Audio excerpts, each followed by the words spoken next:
So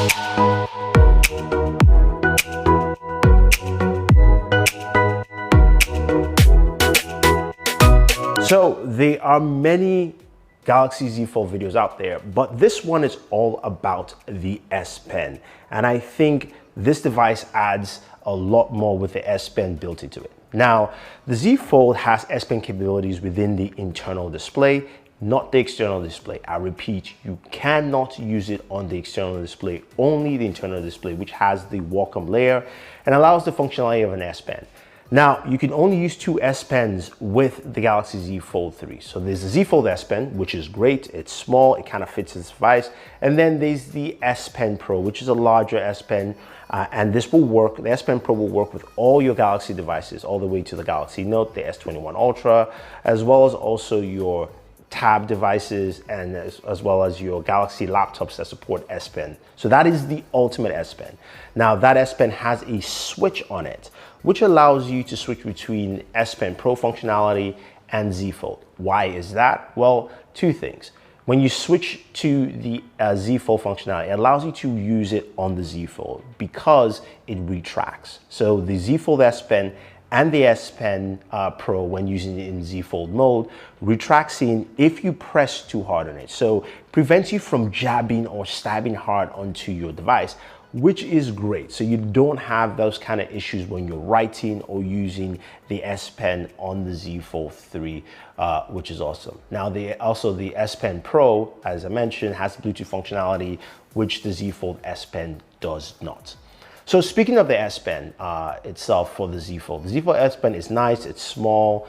Comparing it to the SPen Pro or even the Galaxy S21 SPen, it's the smallest of all three, and it just is really functional. Now, let's talk about SPen features. That's something we like as Note users. I myself, I'm a Note user. So seeing it on this device is great because you've got a lot of large real estate. First thing, of course, you can write anywhere on the device, as well as also picking out the S Notepad and just writing on there. So that's something that's great. You've got that quick access menu where you can do more things and you can add a few other functionalities to it. So you can go ahead and say, take a screenshot by just using the cutout tool if you want to. You can open up all your notes. You can also add things like the magnify feature if you want to magnify things on screen. There's a translate feature as well.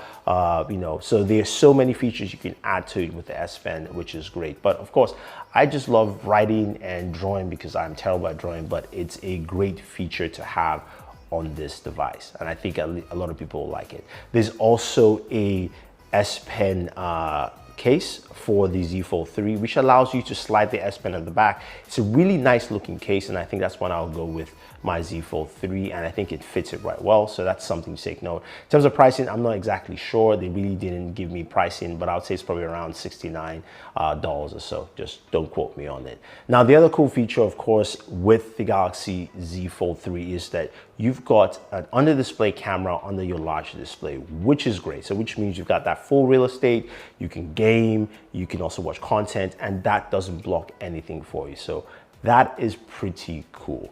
Now, there's so much more to the Galaxy Z Fold 3, and I'll be doing more videos on it. Gaming videos coming next. So if you have any questions about it, let me know, or give me your thoughts on the Z Fold SPen. Is that something you'll be picking up, or you just don't care about it? And I remind you guys again, one more time, please, you cannot use the SPen on the front display.